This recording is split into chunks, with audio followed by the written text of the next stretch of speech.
রসুন, পেঁয়াজ, আদা যা যা আছে সবকিছু নিয়ে বসছি। যেহেতু রোজার বেশি দিন, আমি অনেকদিন পর বাজারে গিয়েছিলাম আর বাজার থেকে এখানে ক্যাপসিকাম, পুদিনা পাতা আর বিটরুট নিয়ে আসছি বেশি করে।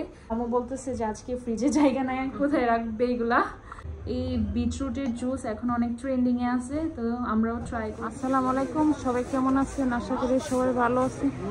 তো আজকে চলে আসলাম বাজারে, রোজার বাজার করতে।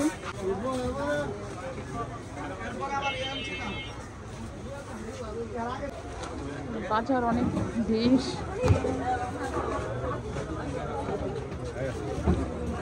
বাজারে চলে আসলাম।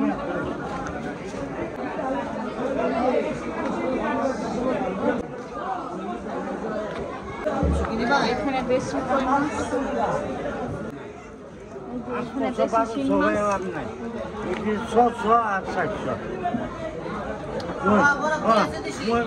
আলহামদুলিল্লাহ, আমাদের রোজার প্রথম পর্বের বাজার সদাই আজকে করে নিয়ে আসা হয়েছে। আর এই তো আম্মু সব জিনিস গুছাতে বসে গিয়েছে। আর রোজার বাজার করতে কিন্তু খুবই ভালো লাগে, যেহেতু আমাদের বাংলাদেশে কালকে থেকে রোজা, মানে আজকে রাতে আমরা সেহরি খাবো।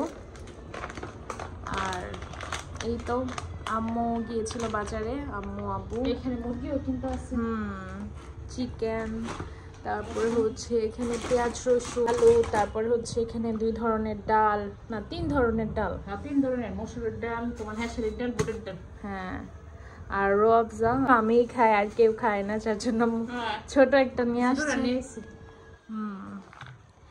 আর এখানে আবার বড় পেঁয়াজ, তারপরে ছোলা আর ভেষণ। আর যদিও আরো বাজার করা হবে এর মধ্যে, তার জন্য প্রথম পর্বের এগুলোই নিয়ে আসা হয়েছে। আর এই খেজুরটা দেখাতে আম্মু ভুলে গেছে, আর আমি এখানে 1 প্লেট খেজুর নিয়েছে দেখার জন্য। অনেকগুলো খেজুর নিয়ে আসা হয়েছে, আর এই খেজুরগুলো ভালোই লাগে। আর এখানে কলা, এই কলা খাওয়া হবে, কারণ আচ্ছা দই ভাত। যারা মনে করো অনেকে দই পছন্দ করে, অনেকে দুধ পছন্দ করে। তো এই হচ্ছে আমাদের রোজার বাজার সদাই। আম্মু আর আমি মিলে এই রাতে রসুন, পেঁয়াজ, আদা যা যা আছে সবকিছু নিয়ে বসছি। যেহেতু রোজার বেশি দিন নেই, তো আগে থেকেই যেসব জিনিসগুলো মানে গোছায় রাখলে কাজগুলো মানে সহজ হয়ে যাবে, তো ওইগুলোই প্রিপারেশন নেওয়া হচ্ছে। আর আমি কিন্তু দেশি রসুন রাঁধছি তোমার, সবগুলা কিন্তু তোমার। আর এই দেশি রসুন গুলো ছিলাইতে কিন্তু খুবই সময় লাগে, আর এগুলো কিন্তু অনেক মজা হয়, রান্না করে তাই ভালো লাগে, স্বাদ লাগে এগুলো দিয়ে। আর এখানে হচ্ছে আদাও ছিলানো হয়েছে, আর এগুলো সবকিছুই কিন্তু ব্লেন্ড করা হবে।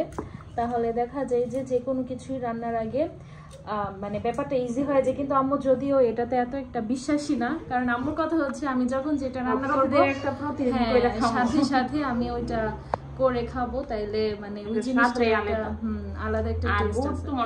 কিন্তু হ্যাঁ, কিন্তু তুমি আম্মু রোজার সময়টা আসলে পারবা না, কারণ এমনি সারাদিন রোজা রেখে এত কিছু বানানো লাগে ইফতারের সময়, তার উপর তুমি সবকিছু তো তুমি আলাদাভাবে ব্লেন্ড করে পারবে। আমরা মুসলমানের মধ্যে মনে করো রোজার মাস হচ্ছে আমাদের সবচেয়ে আনন্দের দিন, আর সবচেয়ে ইবাদত বন্দেগীর মাস। অনেক ভাল লাগে, অনেক শান্তি লাগে এই যে কাজগুলো যে আমরা করতেছি এই রাতে, তো অনেক শান্তি লাগতেছে, অনেক ভাল লাগতেছে। বাজারে গেছিলাম অনেকদিন পরে, আর এই তো বাজার থেকে কিছু জিনিসপত্র নিয়ে আসছি। আম্মু এখন বলতেছে যে ফ্রিজে তো জায়গা নাই, বলতেছি। আর আমি হচ্ছে এখানে ক্যাপসিকাম নিয়ে আসছি, কিছু পুদিনা পাতা, তারপর হচ্ছে বিটরুটও নিয়ে আসছি, কারণ এগুলো আমাদের ভালো প্রয়োজনে লাগে, কারণ কিছুদিন পর এগুলোর দাম অনেক বেশি হয়ে যাবে। আর এছাড়াও দাম বাড়লেও তো আনতেই হবে, তাও ভাবলাম যে প্রতি বছরই আমি শীতের সময় অনেকগুলো একসাথে নিয়ে আসি, তাও এবার একটু কমই নিয়ে আসছি, মাত্র 2 কেজি করে নিয়ে আসছি। তো এগুলো ভালো মতো ফ্রোজেন করে রাখতে পারলে অনেক খাওয়া যায়, তো তাই আমি নিয়ে আসছি। কিন্তু আম্মু বলতেছে যে আজকে ফ্রিজে জায়গা নাই, কোথায় রাখবে এগুলা।